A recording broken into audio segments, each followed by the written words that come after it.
A ver, pensemos un segundo. ¿Qué es eso que hace que una historia nos enganche y no podamos parar de leer o de verla? ¿Qué hay detrás? Bueno, hoy vamos a hacer justo eso. Vamos a meternos de lleno, como si fuéramos cirujanos, a desarmar una historia y ver qué la hace funcionar. Parece una pregunta súper simple, ¿no? Pero en el fondo es la clave de todo. ¿Será que una historia es solo una cosa después de la otra? ¿O es un personaje que nos encanta? O, a ver, ¿hay algo más? Como un esqueleto invisible que hace que un montón de palabras de repente se conviertan en una historia de verdad. Pues vamos a descubrirlo. Ok, para entender algo grande y complejo, lo mejor es empezar por lo más chiquito, por la base. Y en el mundo de las historias, ese ladrillo fundamental es algo tan simple pero tan poderoso como el acto de narrar. A ver, en el fondo, narrar es simplemente contar algo que le pasa a alguien en un lugar y en un momento específico. Así de fácil. Pero ojo, que no nos engañe lo simple que suena, porque justo ahí, en esa definición tan corta, se esconden los 4 pilares de cualquier historia: los hechos, los personajes, el tiempo y el espacio. Miren esta frase. Es un ejemplo perfecto. Es como una historia completa, pero en miniatura. Tenemos el tiempo, cuando pasó, ayer. Tenemos el personaje. ¿Quién? Juan. Y claro, los hechos. Perdió el tren y tuvo que caminar bajo la lluvia. Es súper simple, súper directo, pero ya nos imaginamos un montón de cosas, ¿no? Así de potente es. Ok, ya quedó claro qué es narrar, pero ahora viene la pregunta del millón.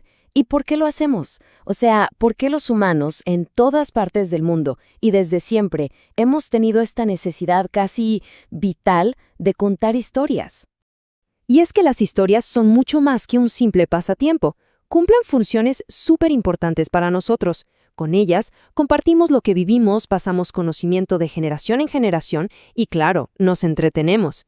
Pero van más allá de eso, ¿eh? Nos hacen imaginar cosas nuevas y, quizá lo más increíble, son como el baúl donde guardamos la memoria de nuestra cultura. Bueno, y acá se pone todavía más interesante, porque narrar no es una sola cosa y ya, es todo un universo, imagínense, con sus galaxias, sus planetas. Cada tipo de historia, de texto narrativo, tiene sus propias reglas, su propio sabor. Pensemos un poco en las diferencias para que quede claro. Un cuento, por ejemplo, es como una foto, un momento súper intenso. Una novela, en cambio, es la película completa. Luego tienes la crónica, que se pega a los hechos, muy de periodismo. La leyenda, que siempre está ahí jugando entre lo que pasó de verdad y lo que es fantasía. ¿Y el mito? Bueno, el mito busca explicar las grandes preguntas de la vida de forma simbólica. Cada uno tiene su magia y su razón de ser. Ahora sí, vamos a meternos más a fondo. Vamos a hacerle una disección a una de las formas de narración más conocidas y, la verdad, más difíciles, el cuento.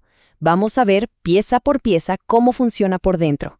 La mejor manera de entender qué es un cuento es ponerlo al lado de una novela.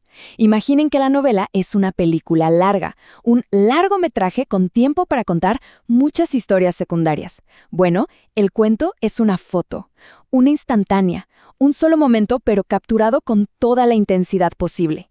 Por eso, en un cuento no hay nada de relleno, cada palabra pesa, cada palabra cuenta.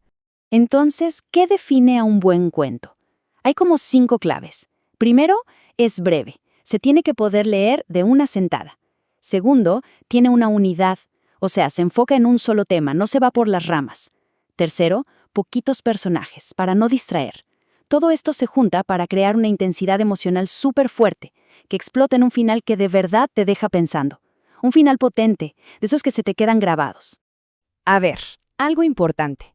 Una buena historia no nace de la nada por arte de magia, no.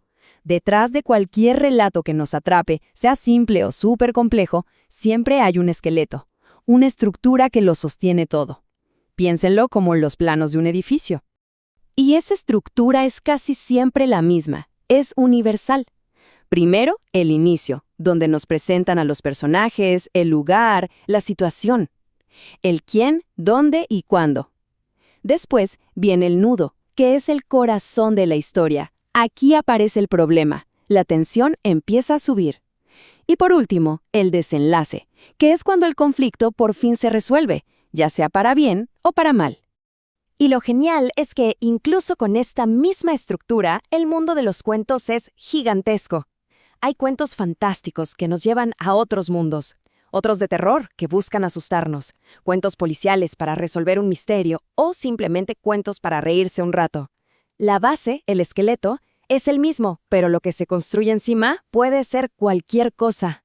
Bueno, ya desarmamos el motor, ¿no? Vimos todas las piezas y entendimos más o menos cómo encajan.